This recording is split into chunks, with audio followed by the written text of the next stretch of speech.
Hi everyone, so this video is going to be a quick recap on the text that we read at the beginning of this past week for week 13, Pedagogies of Digital Composing. Alright, so for this text, a lot of you did really well with identifying the audience and purpose within your discussions posts. The audience is mostly instructors of writing and composition, and the purpose in this piece is to provide instructors with frameworks to help assist them navigating institutional constraints while working with translingual students. I wanted to give a brief overview. A lot of you in the discussions post identified this as a main point of the piece, and that you're absolutely right. This is chat, the cultural, historical, activity theory perspective. And so from a chat perspective, any type of writing is an activity in which meaning is mediated and constructed through ecological and social cultural factors. Chat is a framework that helps humans situate themselves in the activities they are embedded and to trace factors that impact those activities at a particular time. The pedagogically applied framework of chat is designed to guide students to identify all the activities, tools, people involved in their writing. The student is thus at the center of their learning, mapping the complexities of their own literate activities. So when we think about chat, we think about the activity systems that we're already embedded in. So what are the tools that are available to us? What are our objectives? What are our purposes? What are the rules that are navigating our systems of communication within those organizations? And things to consider when you're thinking about chat is production, representation, reception, distribution is just the first four. So what tools do I need in this composing activity? How do you use those tools? Representation, what is my audience expecting? What do they know? What don't they know? Which of those expectations am I going to prioritize, if any?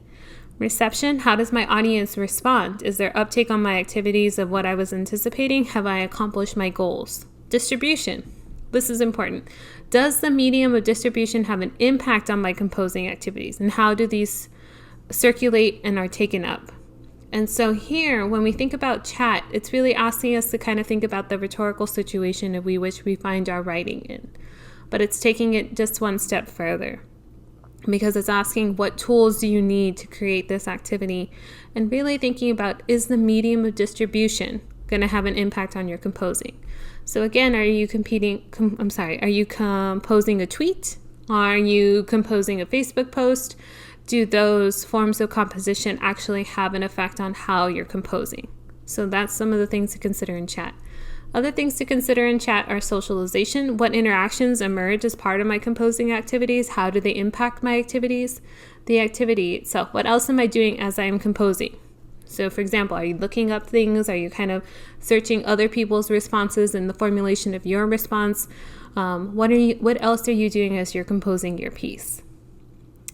And then also your ecology. What am I? Where am I? What ideologies and systems of belief shape my composing process in this context? What effect does the environment have on my activity?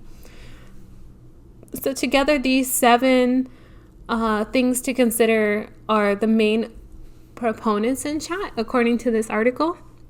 These are things to be thinking about as ways of how to get us as writers to really think about what is the impact of our writing.